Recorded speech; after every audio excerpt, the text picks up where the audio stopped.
Hello everyone, this is प्रेम शर्मा। आज की video में हम लोग बात करने वाले कि आपके साइंस के फाइनल पेपर में क्वेश्चन कहाँ से आ रहे होंगे।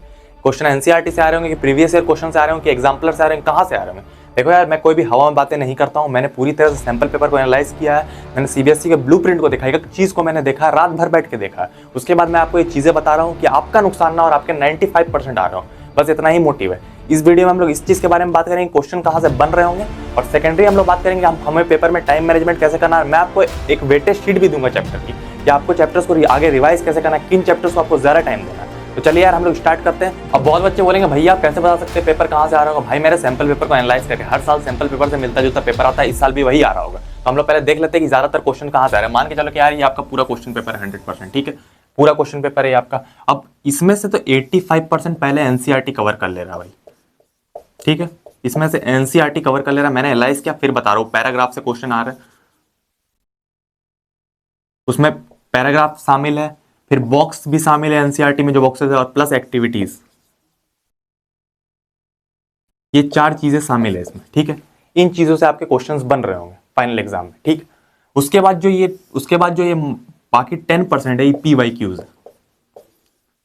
पीवाईक्यूज से बाकी 10% क्वेश्चन आ रहे होंगे, ये जो 10% है। और ये 85% आपका एनसीईआरटी से आ रहा होगा। अब बाकी के जो 5% क्वेश्चन है, उसमें से एग्जाम्पलर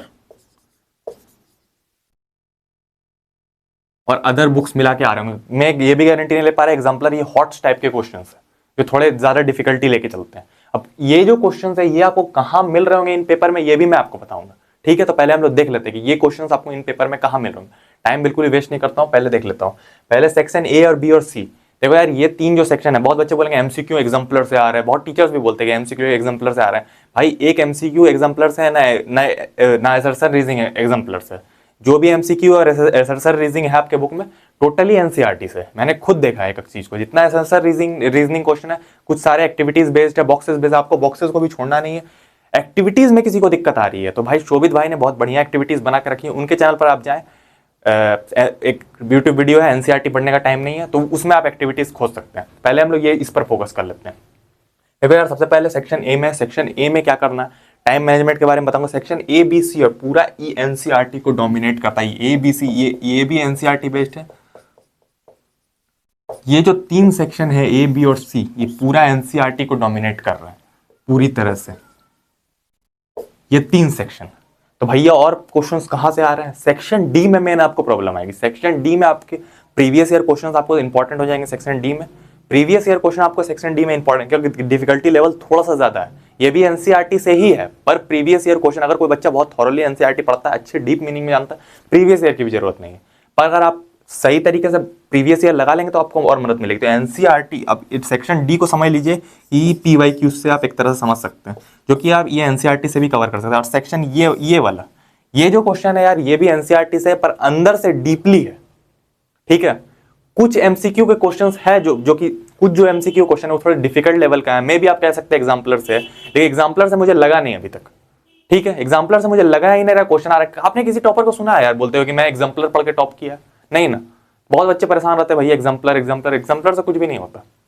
पीवाईक्यूज और एनसीईआरटी, ये दो चीजें लगा लेगा, 80 में 80 उसके कहीं नहीं जा रहे होंगे। पहली बात तो ये एक्सपीरियंस है, मुझे 5 सालों का एक्सपीरियंस है, मैंने बहुत सारे टॉपर्स देखे हैं, और सब में एक ही चीज कॉमन रहता है, एनसीईआरटी और पीवाईक्यूज, जो मैं आज आपको बता रहा हूं। आप लोग इधर उधर घूमते रहते हो, टाइम कम है यार, ठीक है।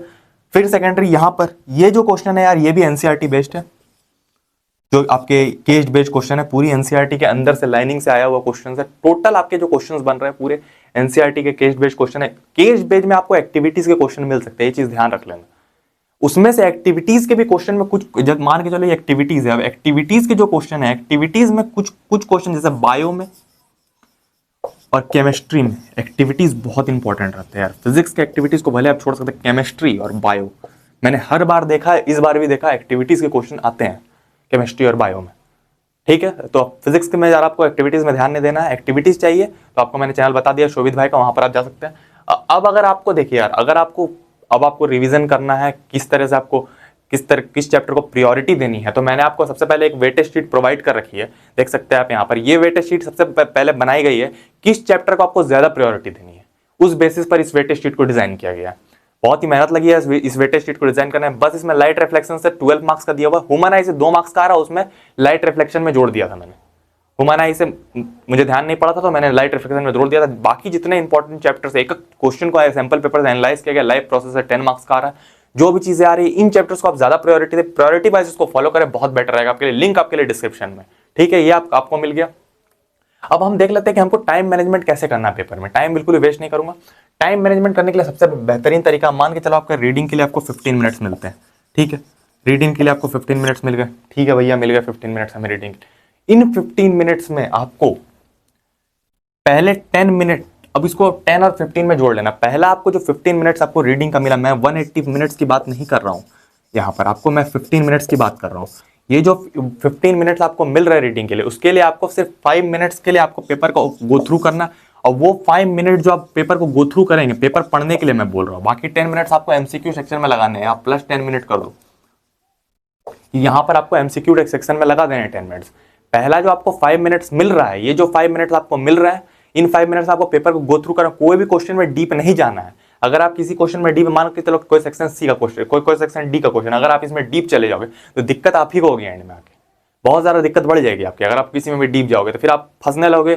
आपको क्या करना, शुरू से ज्यादा एडवांटेज लेके निकलना है। मैं ये चीज आपको बता दे रहा हूँ। तो किसी क्वेश्चन में डीप नहीं, ऊपर ऊपर पढ़ लेना है और वाले क्वेश्चन देख लेना है किसमें मारना नहीं मारना। 5 मिनट आपको इसको निपटा देना, अगले 10 मिनट आपको इधर दे देने हैं एमसीक्यू क्वेश्चन सेक्शन ए में। 10 और 20 टोटल 30 मिनट में आपका एमसीक्यू, मतलब एग्जाम स्टार्ट होने के 20 मिनट के बाद आपका ये एमसीक्यू वाला सेक्शन निपट जाना चाहिए। पूरी एनसीईआरटी बेस्ड है यार, आसान आएंगे क्वेश्चन, मैं आपको बता रहा हूँ। इंग्लिश से इजी आपका ये साइंस का पेपर होगा। साइंस का पेपर इजी रहता है, थोड़ा ट्रिकी रहता है। ट्रिकी भी कहाँ रहता है, सेक्शन डी में ट्रिकी रहता है, ये मैं आपको अभी बताता हूँ, ठीक है। तो यहाँ साइंस का पेपर आपको 10 और 20 मिनट दे देना है टोटल। उसके बाद सेक्शन ए को आपको कवर करना, पूरा ही एनसीईआरटी बेस्ड है। फिर सेकंड आ रहा है आपको सेक्शन बी में। सेक्शन बी के क्वेश्चन बहुत इजी रहते हैं, पूरे डेफिनेशन बेस्ड रहते हैं, ठीक है। तो इनमें आ जाना आपको सेक्शन, फिर उसके लिए आपको 30 मिनट दे देना है। और एक बात और, बहुत बच्चे बोलते हैं कि भैया हमसे न्यूमेरिकल नहीं लग रहा है, हमसे इक्वेशन नहीं याद हो रहा है। भाई आपसे न्यूमेरिकल नहीं लग रहा है चलेगा, 4-5 नंबर का लॉस होगा मैक्सिमम। अगर आपसे इक्वेशन याद नहीं हो रहा है भाई, तब आप फंसोगे केमिस्ट्री में, 110% आप फंसोगे, आपको कोई नहीं बचा पाएगा फिर। तो इक्वेशंस अगर आपको याद करने हैं, अच्छा चैनल में आपको एक पढ़ ले करके चैनल है, उसने अच्छे से इक्वेशन दे रखी है, सारे इक्वेशन पूरी बुक की एक ही पीडीएफ में दे रखी है, तो वहां पर जाके ले सकते हैं। और आपको न्यूमेरिकल याद नहीं, न्यूमेरिकल नहीं बन रहा यार, सबसे पहले आप फॉर्मूला पर फोकस करें। फॉर्मूला आपको याद रहेगा, वैल्यू पुट करके आपका आंसर अगर गलत भी आता है तो आपको आराम से नंबर मिल जाएंगे। तो उसके लिए आपको टेंशन नहीं लेना, न्यूमेरिकल पर आपको ज्यादा जोड़ नहीं देना, थ्योरी पर आपको ज्यादा जोड़ देना, वही आपकी पावर है। एक्सपीरियंस है तभी आपको बता रहा हूँ। बच्चे न्यूमेरिकल करते रहते हैं, साल अब पता चलता है पेपर में 2 न्यूमेरिकल है, एक लाइट रिफ्लेक्शन से और एक इलेक्ट्रिसिटी से। तो उस पर यार आपको ध्यान नहीं देना, उतना आप कर लोगे। बहुत high level rocket science numerical नहीं आता एग्जाम में। फिर सेकंड सेक्शन सी थोड़ा डिफिकल्ट हो जाएगा आपके लिए, ये भी एनसीईआरटी के क्वेश्चंस रहते हैं, इसमें भी थोड़े पीवाईक्यूज मिले रहते हैं। तो ये भी, इसके लिए आपको 50 मिनट निकाल लेना यार, अगले 50 मिनट के लिए आपको देना है, इसके लिए 30 मिनट देना और इसके लिए 20 मिनट देना है, ठीक है। इतना आपको कर लेना है। ये 3 चीजें जब आपने कर ली, ये तीनों एनसीईआरटी बेस्ड रहेंगे, ज्यादा डिफिकल्ट नहीं रहेंगे, मैं आपको बता दे रहा हूँ। पहले के लिए आप 20 मिनट दें, अगले के लिए 30 मिनट दें, इसके लिए 50 मिनट दें। सेक्शन डी से आपको गड़बड़ी शुरू होगी। तो सेक्शन, बहुत बच्चे यहाँ 2 चीजें कर सकते हैं। पहले तो चीज क्या कर सकते हैं मैं आपको बता दे रहा हूँ। बहुत बच्चे क्या करेंगे, पहले ए करेंगे, फिर बी करेंगे, फिर सी करेंगे, सब यही करेगा। उसके बाद आप जो चीज कर सकते हैं, या तो देखो इसके बाद 2 रास्ता बढ़ जाएगा। बहुत बच्चे यहाँ से डी में चले जाएंगे, उसके बाद बच्चे ई में जाएंगे, ये भी तरीका सही है। बहुत बच्चे यहाँ चालाकी कर सकते हैं, मैं आपको बता रहा हूँ करना क्या। आपको पहले ई में चले जाना है, ई वाले क्वेश्चन जल्दी निकल जाएंगे, डी वाले थोड़े लेंदी होते हैं, फंस जाएंगे आप, ठीक है। उसके बाद आपको डी में जाना है। ये जो क्वेश्चन है यार इजीली निकल जाएंगे, लेकिन डी वाले क्वेश्चन आपको फंसा लेगा। मैंने देखा यार, कार्बन कंपाउंड से देखा, स्वीट स्मेलिंग कंपाउंड, ईथर वगैरह के बारे में बात की गई है। इक्वेशंस बहुत ज्यादा लिखने हैं, 4-5 नंबर के मानता हूँ, लेकिन 4 नंबर वाले आप उससे इजीली कर सकते हैं। एक्सपीरियंस है इसीलिए मैं आपको बता रहा हूँ। तो पहले आप डी में जाएं, ए बी सी के बाद ई में जाएं, फिर डी में जाएं, ये वाला आप फॉलो करें, ज्यादा बेटर रहेगा आपके लिए। मैं आपको इतना बता सकता हूँ। तो इस तरीके से आपको पेपर को फॉलो करना है। उसके बाद अभी इसको मैक्सिमम आपको 25 मिनट देने हैं इस सेक्शन को, ई वाले सेक्शन, इतने में आपका निकल जाएगा, ठीक ना।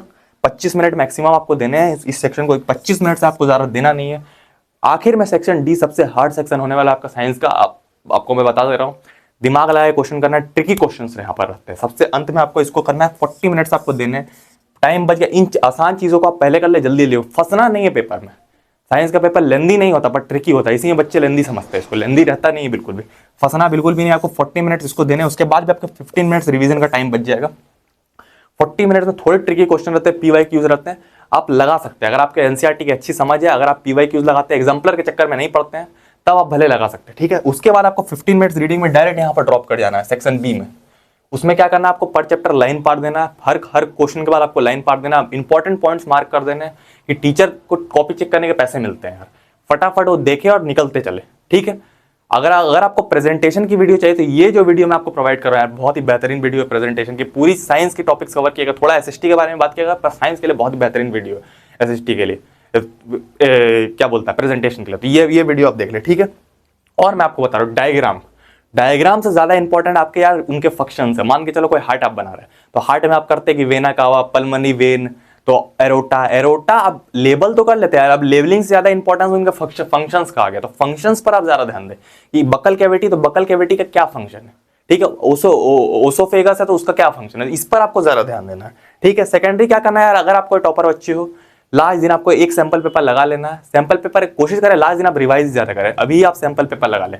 और अगर आप सैंपल पेपर लगा रहे हैं तो एक चीज बहुत इंपॉर्टेंट है, सैंपल पेपर लगा के आप अपने वीक टॉपिक्स को स्पॉट कर ले और उस पर ज्यादा ध्यान दें। आपसे न्यूमेरिकल नहीं बन रहे फिजिक्स का तो उस पर आप ज्यादा ध्यान दें कि मेरे से न्यूमेरिकल क्यों नहीं बन रहा है। हर किसी का एक वीक टॉपिक होता है, तो वीक टॉपिक्स को आप एनालाइज करें, उसके बाद आप जाके उन टॉपिक्स पर काम करें, वही फायदा होता है सैंपल पेपर का। टाइम मैनेजमेंट मैंने आपको बता रखा है किस सेक्शन में कितना आपको शुरू में पेपर नहीं पढ़ना है और शुरू में आपको एमसीक्यू को टाइम देना है कि आप लीड ले सके पेपर में। मैं सिर्फ उतना ही चाहता हूं कि मेरे चैनल का हर बच्चा 95 पार कर रहा हो, इतना ही मोटिव है मेरा। एक और बात है, अगर किसी भी चैप्टर में आपको डर लग रहा हो, कॉन्फिडेंस नहीं आ रहा हो कि भैया हम कर पाएंगे कि नहीं कर पाएंगे, आपने कम कर रखा हो, तो एनसीईआरटी पर आपको नहीं जाना है, आपको वन शॉट वीडियोस पर जाने, 2 से 3 घंटे के होने चाहिए, उन्हीं वन शॉट वीडियो पे जाने हैं। पीडब्ल्यू फाउंडेशन पे आप जा सकते हैं, प्रशांत भैया है जो अच्छा पढ़ाते हैं, उनके पास आप जा सकते हैं। ये जो कुछ चैनल्स है ये अच्छे पढ़ाते हैं, तो इन चैनल्स पर आप जा सकते हैं। जल्दी से जल्दी 2 से 3 घंटे में निपट जानी चाहिए वो वीडियो, ये नहीं कि आप लेकर चैप्टर बैठे आपका टाइम वेस्ट हो रहा हो। टाइम बिल्कुल भी आपके पास नहीं, कॉन्फिडेंस नहीं बन रहा, वन शॉट वीडियो से ले, उनसे नोट्स बनाए, उन्हीं नोट्स को रिवाइज करके जाए, जितना लंबा लिफाफा नहीं करे, ठीक ना। इतना करने के बाद आपके वो चैप्टर्स कवर हो रहे हैं, चैप्टर्स को आपको छोड़ना नहीं। और साइंस के एग्जाम में आपको क्वेश्चंस को छोड़ना नहीं यार। कई बार क्या होता है, क्वेश्चंस गलत आ जाते हैं, उन गलत क्वेश्चंस को अगर आपने अटेम्प्ट किया है तो उसके भी आपको आंसर मिले। कोई क्वेश्चन ज्यादा डिफिकल्ट लग रहा है, हो सकता है वो गलत हो, तो उसके भी नंबर मिल जाते हैं आपको। तो उसके लिए आपको क्वेश्चंस को बिल्कुल भी छोड़ना नहीं, कुछ भी लिखना, जो भी उससे रिलेटेड है उसको लिख के आना कि आपके नंबर कट ना रहे हो, ठीक है यार। टॉपर हो एवरेज हो इससे फर्क नहीं पड़ता, अटेम्प्ट करना, इससे इंप्रेशन खराब नहीं होता। 0 से तो बेटर ही आपको कुछ जो मिलेगा, 0 से तो बेटर ही मिलेगा। एक बात और यार, एग्जाम्पलर से ज्यादा आपको पीवाईक्यूज के क्वेश्चन में ध्यान देना है। एग्जाम्पलर से ज्यादा कुछ फायदा नहीं, प्रीवियस ईयर क्वेश्चन में ध्यान दें। अगर आप टॉपर बच्चे हैं या कोई एवरेज बच्चा है तो आप सिर्फ एनसीईआरटी कर सकते हैं। अगर कोई आप टॉपर बच्चे हैं तो एग्जाम्पलर से बेटर पीवाईक्यूज रहेगा, ये मैं आपको बार बार बता रहा हूँ, ठीक है। प्राइमरी और सेकेंडरी में एक और बात बताना चाहता हूँ कि मैंने जितने भी चीजें आपको टाइम दिया, मान के चलो कि पहला सेक्शन से 20 मार्क्स का आ रहा तो मैंने 20 मिनट दिए हैं, जो वो जल्दी निकल जाएगा इसलिए मैंने दिए। सेकंड से 12 मार्क्स का आ रहा फिर भी मैंने 30 मिनट दिए, क्योंकि लिखना है इसमें, इसलिए मैंने इसको 30 मिनट दिया, ठीक है। सेकेंडरी ये सबसे ज्यादा मार्क्स का सेक्शन सी आपका 21 मार्क्स का आ रहा है, सेक्शन डी से भी ज्यादा आ रहा है, इसलिए मैंने इसको पूरे 15 मिनट्स दे रखे हैं कि आप सही से आंसर कर पाए। इसलिए ये जो 3 सेक्शन है यार, ये टीचर को इंप्रेशन बनाने में आपकी मदद करेंगे। उसके बाद आप डायरेक्ट ई में ड्रॉप कर जाए। सबसे पहले आपको मैंने फिर से बता दे, सबसे पहले ए करना है, फिर बी करना है, फिर सी करना है, उसके बाद आपको क्या करना है, ई करना है, फिर आपको डी करना है। बहुत बच्चे एबीसीडी ई भी फॉलो कर सकते हैं आप, बहुत बच्चे, लेकिन ये जो आप करेंगे ए बी सी के बाद ई करेंगे वो ज्यादा बेनिफिशियल रहेगा आपके लिए। डी हार्ड रहता है, आप फंसेंगे नहीं, ई आप निकाल पाएंगे, या एग्जाम सेंटर में आप मुझे याद करेंगे कि भैया ने कितनी मदद कर दी। तो ये जो चीजें यार मैं एक्सपीरियंस से बोल रहा हूँ, मैंने ये पेपर दे रखा है, मुझे ही पता है, ठीक ना। उसके बाद आपको सबसे पहले ये 3 सेक्शन आपके हो जाएंगे, उसके बाद आपको डायरेक्ट यहाँ पर जंप कर जाना, 25 मिनट इसको देने हैं, फिर उसके बाद आपको यहाँ आना, उसके बाद भी आपके 15 मिनट्स रीडिंग टाइम बन जाएंगे 180 मिनट्स में। तो इन 15 मिनट्स को आपको डायरेक्ट यहाँ पर जंप कर जाना है और आपको इंपॉर्टेंट पॉइंट्स हाईलाइट कर देने हैं, हर क्वेश्चन के बीच में लाइन पार देने हैं, ठीक है। ये चीजें आपको कर देनी है। और चैनल पर नए हो यार तो सब्सक्राइब कर देना यार, ऐसी वीडियोस आपके लिए मिलते रहते हैं। सब्सक्राइब करने इसलिए बोल रहा हूँ कि आपसे कोई वीडियो मिस ना हो रहे हो मेरे भाई, और आपके 95% कहीं भी कम नहीं हो रहा हो, 95% आपके मिनिमम आने चाहिए। कोई भी प्रॉब्लम है आपका भैया खड़ा है, कमेंट करो कि भैया हमें ये चीज चाहिए, आपका भैया खड़ा है।